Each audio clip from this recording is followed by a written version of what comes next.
Good evening, friends. It's me, Sandeep Bhardwaj, and today I have come here with a new topic: electric field and electric field lines also.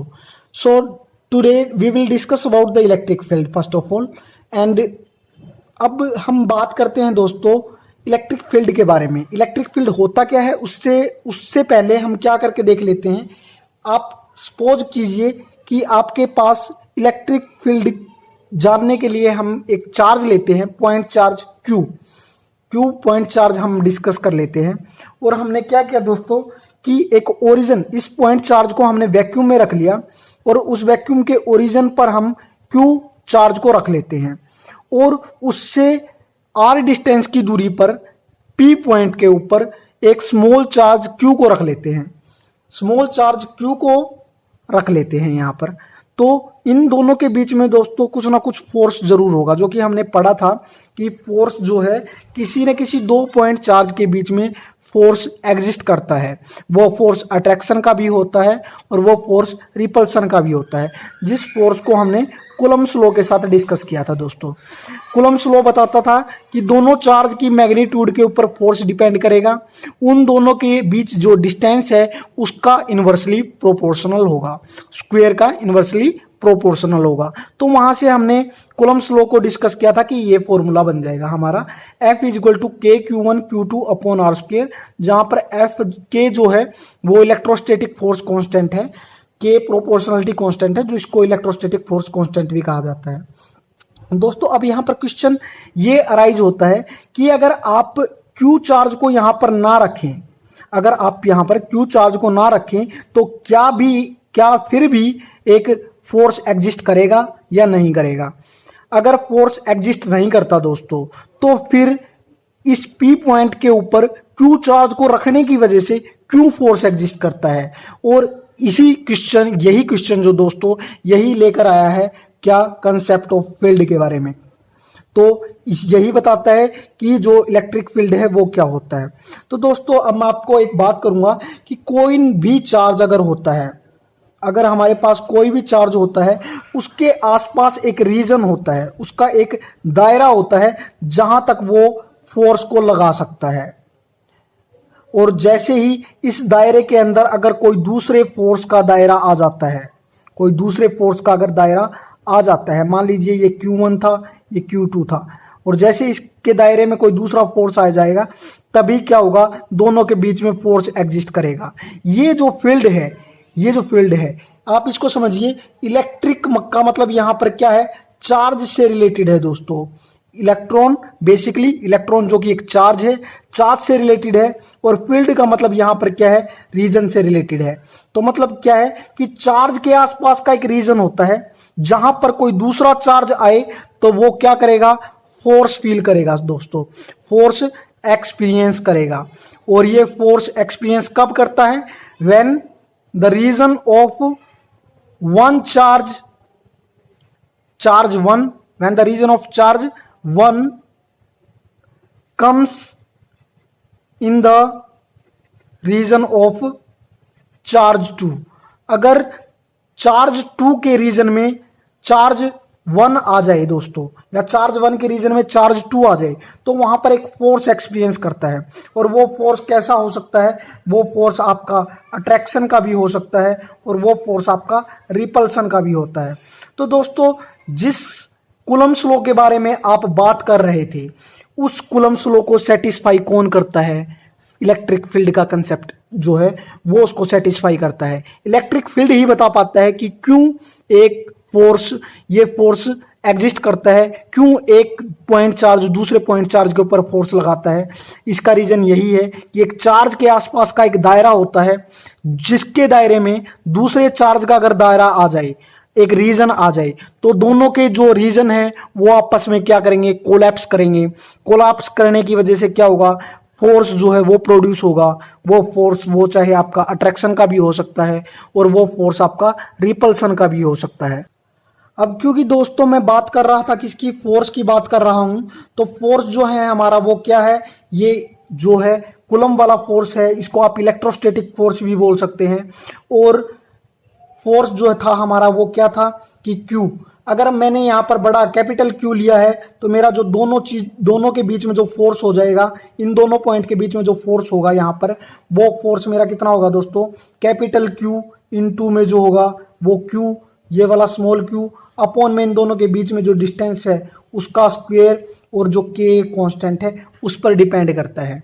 लेकिन अब बात करते हैं electric field की। अगर मैं electric field किसी भी पॉइंट के ऊपर निकालना चाहता हूं, इलेक्ट्रिक फील्ड अगर मेरे को किसी भी पॉइंट P के ऊपर निकालना है, at a point P due to charge Q, अगर मेरे को Q चार्ज की वजह से इलेक्ट्रिक फील्ड किसी भी पॉइंट P के ऊपर निकालना है, तब मेरा दोस्तों क्या रिलेशन निकलेगा, कैसे होगा। तो ऐसे केस में आपको हमेशा याद रखना है कि इलेक्ट्रिक फील्ड जो कि एक वेक्टर क्वांटिटी है, बिल्कुल एग्जैक्टली फोर्स की तरह, फोर्स भी एक वेक्टर क्वांटिटी है जिसमें वो डायरेक्शन को बताता है, ऐसे ही इलेक्ट्रिक फील्ड भी एक वेक्टर क्वांटिटी है। और ये इलेक्ट्रिक फील्ड जो है दोस्तों आपका, वो डिपेंड करता है फोर्स पर यूनिट चार्ज के ऊपर।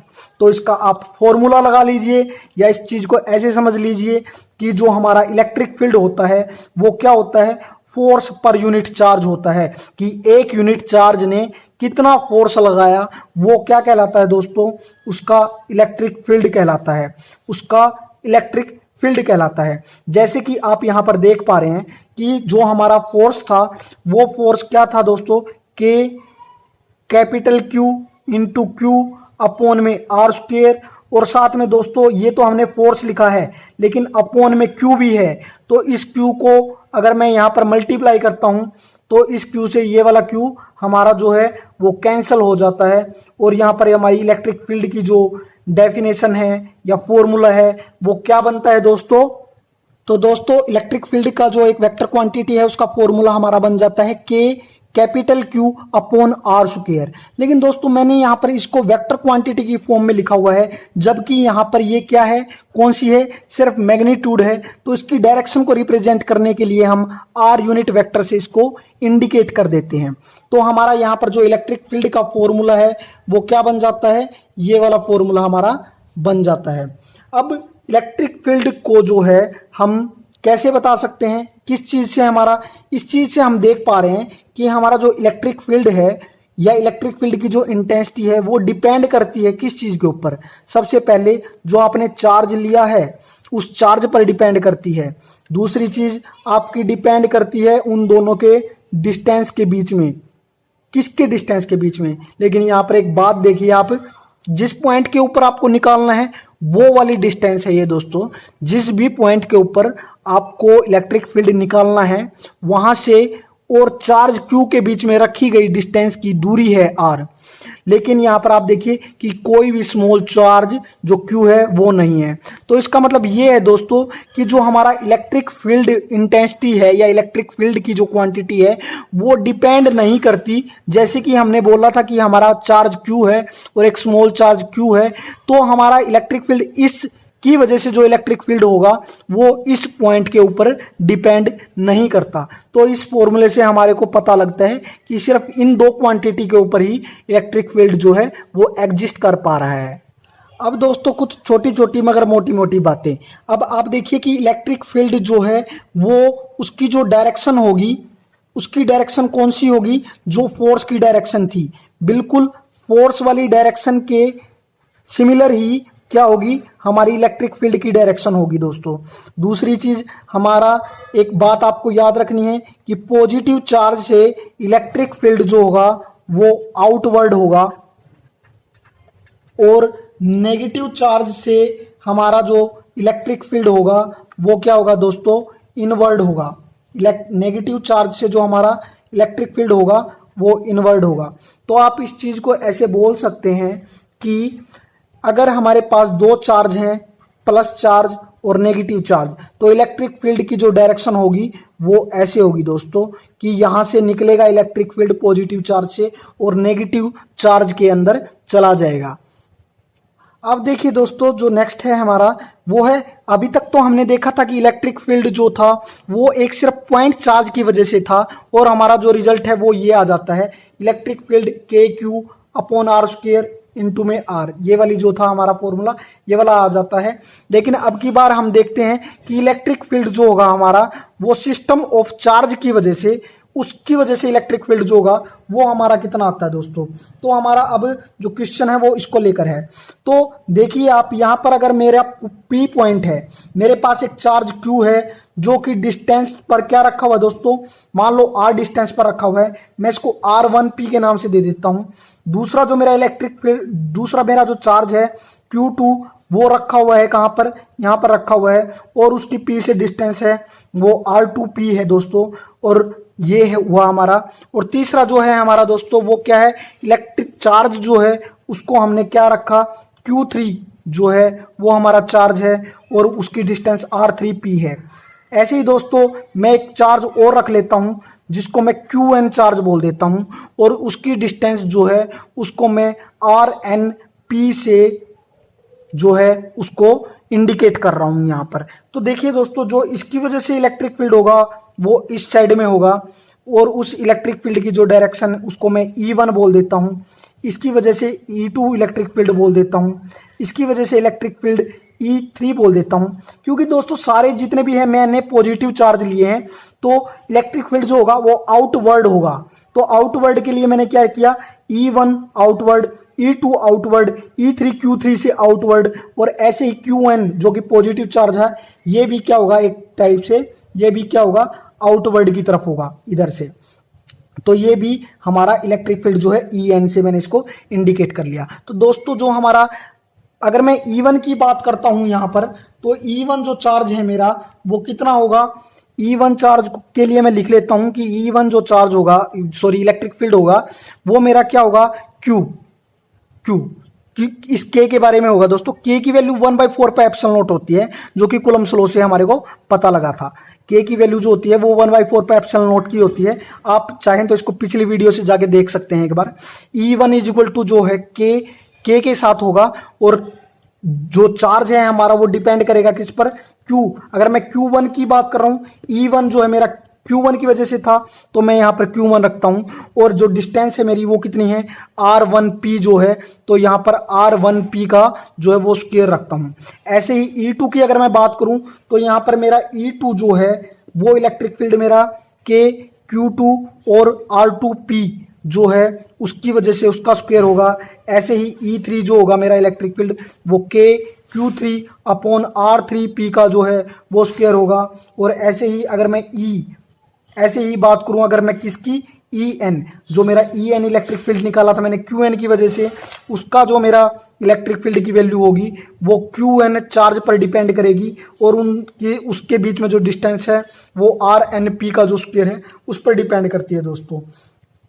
तो यहां से हम देखते हैं कि जो इलेक्ट्रिक फील्ड है हमारा वो क्या करता है, कि अगर टोटल इलेक्ट्रिक फील्ड की बात करें हम यहां पर, तो टोटल इलेक्ट्रिक फील्ड जो होगा सिस्टम ऑफ चार्ज की वजह से, वो हर किसी पॉइंट चार्ज ने अपना एक इलेक्ट्रिक फील्ड शो किया।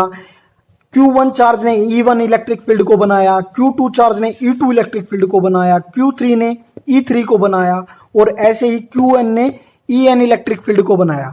तो ऐसे हमारा जो टोटल इलेक्ट्रिक फील्ड है दोस्तों वो क्या होगा, इन सारे इलेक्ट्रिक फील्ड को सम करके बनेगा, सम अप करके बनेगा। इन सारे इलेक्ट्रिक फील्ड को हम कंबाइन कर लेते हैं, और ऐसे इलेक्ट्रिक फील्ड को कंबाइन करने के बाद हमारा जो भी रिजल्ट आएगा वो हमारा इलेक्ट्रिक पूरे सिस्टम का इलेक्ट्रिक फील्ड माना जाएगा।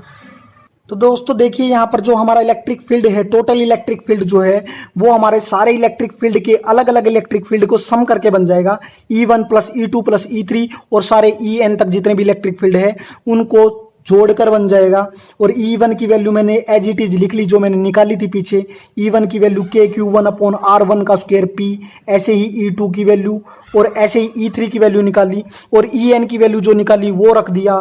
इन सब को अगर मैं सम करता हूं तो देखिए दोस्तों K की वैल्यू सब में है, तो K की वैल्यू को मैं कॉमन निकाल लेता हूं यहां पर, और बच जाता है क्या, Q1 Q2 Q3 ऐसे बन जाता है। और इसको सम कर लेता हूं दोस्तों, ये हमारा समेशन का सिंबल होता है जिसको हम सारे सिस्टम ऑफ चार्जेज को ऐड कर सकते हैं। यहां से मैं क्या करता हूं, I की वैल्यू 1 रख देता हूं। I की वैल्यू क्या मैंने किया, QI रखा। मैंने इस Q1 Q2 Q3 QN charge को QI मान लिया, और उस I की वैल्यू 1 से लेकर n तक है दोस्तों, उस i की वैल्यू 1 से लेकर n तक है। और ऐसे ही मैंने क्या किया, r की वैल्यू को जो है R1 स्क्वायर, R2 का स्क्वायर, R3 का स्क्वायर, इसको भी मैंने RIP, क्योंकि 1 2 3 जगह पर मैंने I को I से डिनोट कर लिया ताकि मैं सारे को एक साथ में लिख सकूं, I की वैल्यू को 1 से लेकर n तक लिख सकूं साथ में, इसलिए मैंने ऐसा किया है। और इस I और लेकिन P कॉमन है तो ये P और इसका स्क्वायर। तो हमारा दोस्तों जो इलेक्ट्रिक फील्ड को अगर मैं समेशन की फॉर्म में लिखता हूं तो मैं इसको ऐसे शॉर्ट में इस चीज को ऐसे लिख सकता हूं कि जो हमारा इलेक्ट्रिक फील्ड है वो हमारा ऐसे बनेगा। तो देखिए दोस्तों, जो हमारा ये वाला फॉर्मूला है इलेक्ट्रिक फील्ड, उसको मैंने शॉर्टकट में क्या लिखा, electric field due to a system of charges जो है हमारा वो इस तरीके से हो जाएगा दोस्तों कि मैंने यहाँ पर के की वैल्यू को बाहर रख लिया था, क्यू आई मतलब Q1 Q2 Q3 का जो है आई से 1 से लेकर n तक उसको सम अप कर दिया, और जो डिस्टेंस का स्क्वायर है उसको भी सम अप कर दिया, RIP का स्क्वायर, आई 1 से लेकर n तक है, उस सारी वैल्यू को मैंने क्या कर दिया, सम अप कर दिया। अब हमारा नेक्स्ट टॉपिक जो है वो है इलेक्ट्रिक फील्ड लाइंस को। दोस्तों इलेक्ट्रिक फील्ड लाइंस जो है वो बेसिकली क्या होती है, वो आपको इलेक्ट्रिक फील्ड की डायरेक्शन के बारे में बताती है, इलेक्ट्रिक फील्ड की जो है डायरेक्शन के बारे में बताती है, और उसकी मैग्नीट्यूड के बारे में बताती है, उसकी मैग्नीट्यूड के बारे में बताती है, या फिर उसकी स्ट्रेंथ बताती है कि इलेक्ट्रिक फील्ड आपका जो है वो कितना स्ट्रॉन्ग है, उसका कितना इंटेंसिव है, वो उसके बारे में भी आपको इलेक्ट्रिक फील्ड लाइंस बताती है। इलेक्ट्रिक फील्ड लाइंस के बारे में आप 2-4 पॉइंट जो है वो सीख लीजिए, वो बहुत ज़्यादा इंपॉर्टेंट है। पहली बात, इलेक्ट्रिक फील्ड लाइंस की जो है वो क्या होगा कि फील्ड लाइंस जो होगी वो क्या करेंगी, start from positive charge, field lines start from positive charge end at, और खत्म हो जाती है कहां पर, नेगेटिव चार्ज पर दोस्तों। तो पॉजिटिव चार्ज से स्टार्ट होगी और नेगेटिव चार्ज के ऊपर आपकी क्या होगी, खत्म होगी। वो ऐसे होगा दोस्तों कि पॉजिटिव चार्ज नेगेटिव चार्ज, ऐसे इलेक्ट्रिक फील्ड लाइंस जो होगी वो आपकी ऐसे आप इंडिकेट कर सकते हैं उसको।